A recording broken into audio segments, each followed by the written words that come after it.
అందరికీ నమస్కారాలండి. మానవ జాతి అయిన మనము అన్ని జాతుల కన్నా తెలివైన వారమే కదా. ఇక అట్టి తెలివితో ఏ జాతి కూడా చేయలేని ఒక విచిత్ర మాయను చేయగలిగాము. అదేమంటే దానిని వివరిస్తే నవ్వొస్తుంది. ఇంతకు అదేమంటే ఈ భూమిపైన జన్మించిన సమస్త జీవజాతులలోనూ కూడా ఆడ మగ అనబడే రెండు జాతులు ఆ విశ్వవిధాత సృష్టించాడు కదా. అయితే అన్ని జాతులలోనూ కూడా ఒక స్త్రీ జాతికే ఆ విశ్వవిధాత ఒక గొప్ప బాధ్యత అప్పగించాడు. ఉదాహరణకు మన మానవ జాతిని తీసుకుందాము.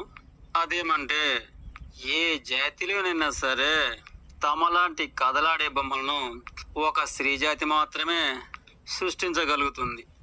అయితే మన మానవ జాతి అన్ని జాతుల కన్నా తెలివైన జాతి అనుకుంటున్నాం కదా. ఈ తెలివైన మానవ జాతిలో మగవారు ఆడవారికి పోటీగా ఒక స్త్రీ జాతి మాత్రమేనా బొమ్మలను సృష్టించగలుగుతుందా? ఇక మేము కూడాను వారిపై పోటీగా మేము కూడా సృష్టిస్తాము అన్నట్లు ఆ విధంగా మగవారు కూడాను రాతితో తనలాంటి మానవ రూపం గల ఆడ మగ బొమ్మలను తయారు చేయడం అనేది మొదలు పెట్టారు.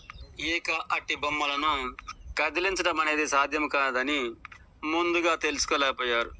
ఇక ఏమి చేయలేక మభ్యపెట్టి ఇక అట్టి బొమ్మలు చాలా గొప్పవని, కన్న తల్లిదండ్రుల కన్నా విలువని అని ఆ విధంగా నమ్మించి ఇక అట్టి బొమ్మలను ఒక చోట పెట్టి వాటికి నిలయాలు కూడాను సృష్టించారు.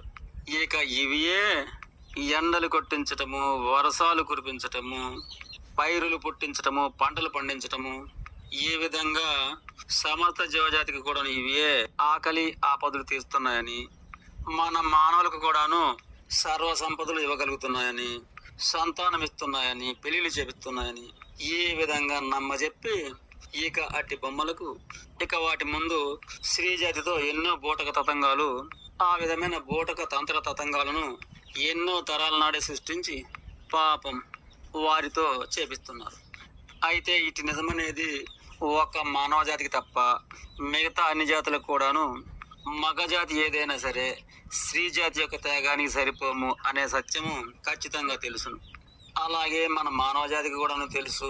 అయినా సరే తెలివి కలవారం కనుక స్త్రీ కన్నా గొప్పవారుగా అనిపించుకోవటకు ఇదిగో ఇటువంటి బూటకాన్నే ఆచారంగా ఆనవాయితీ చేశారు. నిజానికి స్త్రీ జాతి చేసిన ఏ జాతిలో బొమ్మైనా సరే కదలడం అనేది ఆగిన మరుక్షణమే ఇక వెంటనే తీసుకెళ్లి ఊరు బయట మట్టిలో కలిపేస్తాం. కానీ బూటకంగా మగవారు చేసిన ఆ కథలని రాతి బొమ్మ ఇక అట్టి బొమ్మలను ఏం చేయాలి? నిజానికి ఆ బొమ్మలు వింతలు, వినోదాలు, ఆనందాలు, ఆశ్చర్యాలు, కాలక్షేపాన్ని ఇస్తున్నాయి తప్ప నిజానికి అవి ఈ లోకాన్ని అవే నడిపిస్తున్నాయని, ఆ విశ్వవిధాత అంటే అవేనని ఇంతటి మహాబూటకాన్ని మానవులలో చేర్చారు.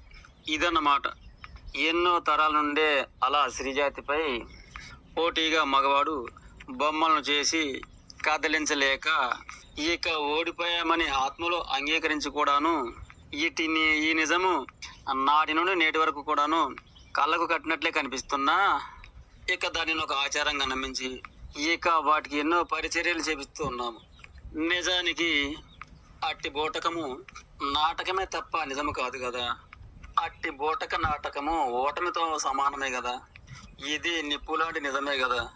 ఇక మిడిమిడి జ్ఞానంతో తప్పులా భావించేవారు చాలా మంది ఉన్నారు కనుక తప్పు అనుకునే వాళ్ళు నన్ను మరీ క్షమించండి.